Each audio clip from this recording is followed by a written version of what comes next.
নিজৰ হাতৰ বিদ্যা থাকিলে বোলে মৰণ নাই। সেইবাবে মা দেউতাই সদায় চেষ্টা কৰিছিল কিবা এটা কৰি খাব পৰাকৈ। কিমান যে কি শিকাইছিল। দেউতাই দহি বান্ধিব শিকাইছিল, মায়ে তাঁত বোৱা, ঊল গোঠা, তাৰ উপৰিও লোকক পইচা দি ব্লাউজ কাটিং, কেক বনোৱা, হেণ্ড এম্ব্ৰইডাৰী চব শিকাৰ সুবিধা কৰি দিছিল। নিজৰ গুৰুত্ব নোহোৱাৰ ফলত একোতে আগবাঢ়িব নোৱাৰিলোঁ।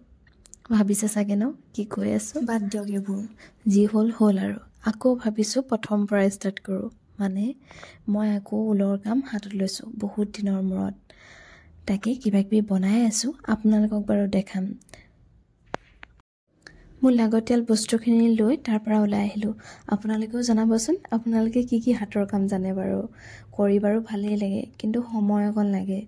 যেতিয়া সময় আছিল তেতিয়া চেষ্টাই নকৰিলোঁ। এতিয়া তেনেকেই মেনেজ কৰিব লগা হৈছে। একো নাই, যি বনাওঁ আপোনালোকক দেখাম। আকৌ লগ পাম আপোনালোকক নতুন এটা ভিডিঅ'ত। এতিয়া বাই বাই।